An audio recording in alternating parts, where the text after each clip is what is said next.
Hi, this is GPFA Global. Today we are going to be talking about traveling abroad, why you are being denied visa. I want to quickly highlight something.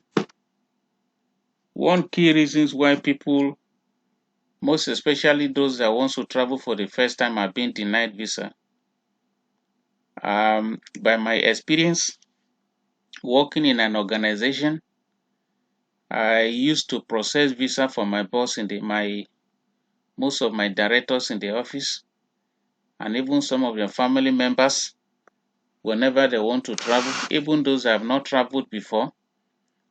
Like the one key one that I always envisage whenever I want to comment on traveling is a Brazilian visa I processed for one of my boss's family members some time ago. And at the end of the day, he was denied that visa. So I get worried that ever since I've been going to the embassies to process visa for them, none has ever been turned down. That what really happened now. So this curiosity drove me into a quest that I have to go back to that embassy in over there in Victoria Island in Lagos. I went there to inquire because all my time of going there, I knew some of the guys over there that I went back to them. One of them that was friendly with me, I began to quest that why was this man visa turned down? Why was he not given visa? So somebody have to hint me about the reason, and that reason applies to every other country that you want to travel to. Now, all over the world, whenever there is war, most especially in any of the third world countries, the first world countries open their borders to refugees, and they go in there just because there is war in those poor countries. But apart from that, no country want to open its border to a liability to come in. Let's say you want to travel to US or Canada. Number one thing they must think about is this person that is applying to us, coming to our country, of what benefit is coming to stay in this country to us? Is it coming to add value to our country, or is coming as a liability? This question does not just log in their heart. It's a question that they need to probe to get an answer to those questions. They now go, and there is a way they can really understand why, whether you are coming to be a liability or you are coming to be an asset. If you are not going to add to the economy of those countries, they will definitely turn you down. First of all, when they interview you, they understand your IQ, how intelligent you are. You are bringing in your intelligence to increase our economy. They look into that. They will now look back home that, okay, now you are coming from a third world country to a first world country. Okay, while you were there in your third world country, what was your contribution? What have you been able to contribute to your country? They start asking that question also. That is why whenever you want to go for embassy, they always ask you to bring your account statement. Your account statement that you submit to the bank does just the same way that the financial sector asks you to bring your account statement whenever they want to give you a loan.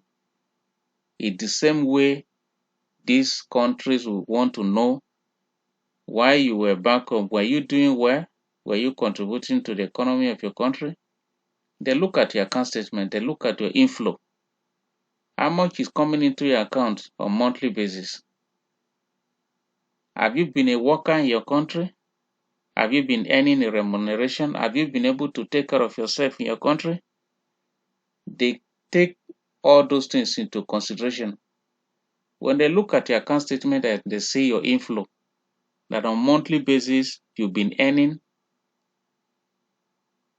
and money has been coming into your account, they now look at the source of this income. Because they now, by their experience, they already have this experience that some people use some wrong means of making sure they have inflow. So they now look at this. Where are you getting this inflow from? Do you own a business in your country that you're getting this inflow? Are you working for an organization that you are being paid? They consider all those things. If they discover that you have been doing well in your business in Nigeria and you want to come over to their country, they will likewise believe that, okay, as you're coming into their country, you can also bring your wealth of ideas to come and help their economy. If they see that, okay, you're working for an organization and you're doing well, there is consistency, your salary is coming as at when due, they will also know that, yeah, this person has been working for an organization, he has something to contribute to our economy. So let me cite an example here. I have a colleague of mine who works in my company for some years. At that time, things were not really doing well. He has to resign and leave the company. But later on, he started nurturing ambition to travel to US. And all this while, he didn't have a job. He has been doing some little jobs to take care of his family. So there was no really inflow coming to him. So he now sat down and said, what can I do now? And this is one of the key. I don't know, somebody disclosed this information to him that you have to have an inflow. He now called me and said, okay, is there a way you can help me?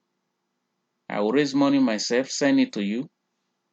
You deposit in your company's account and you use it to pay to me monthly as salary so that I can have inflow, so that whenever I'm going to the embassy, I can tender my inflow.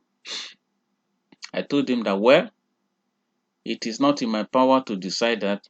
I'm also an employee. I'm also working in a company. You need to speak to my boss himself. Good enough, when he was leaving the company, he didn't leave on a bad note. He left on a clean sheet. So he was able to get back to the MD. Had a discussion with the MD like I told him. And I also spoke to the MD myself that this is what the guy is trying to do. We need to help out.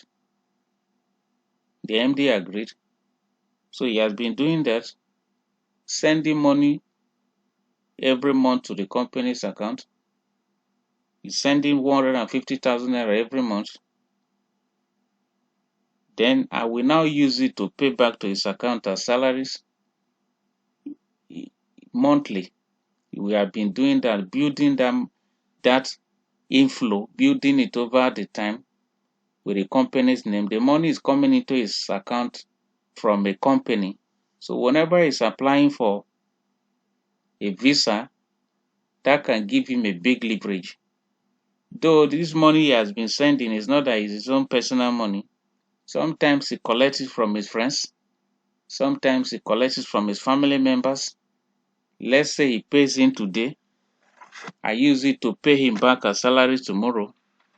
Because the embassy will not come to my company to say we want to see your statement. They can only see the statement of the recipient. So that's how the guy has been building. And I think this is a very major and key factor. You have to add value to the economy of the country that you are going. You have to add values. They look at all those things. But I'm not saying that that is the only thing that you need to do. There are other things that I myself that is saying it that I might not know because I have not traveled abroad before. So I can't really say that is the only thing. But I can tell you categorically that by my experience at the embassy, according to what I was told, is one of the key things that you must have in the back of your mind. So I just say, okay, it shouldn't be all about business in China and all of that. So I decided to put up this information, traveling abroad, why you have been denied visas, just to give somebody a little information. It is just like the starting point. If you want to travel abroad, you must have an inflow. You must be able to prove that while you are here in your country of origin, you have been contributing to the economy. You have been able to take care of yourself and your family. You have been having inflow. It is foundational. It is a very key foundation that you must put in place before you think of traveling abroad. Thank you very much. I appreciate, like I always appeal, if you are watching my video for the first time, subscribe to our YouTube channel, thumb up for us, click the notification bell so that when we upload videos in the future, you can receive notification.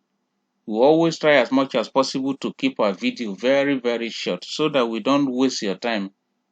This is not the only thing you have to do. You have busy schedule.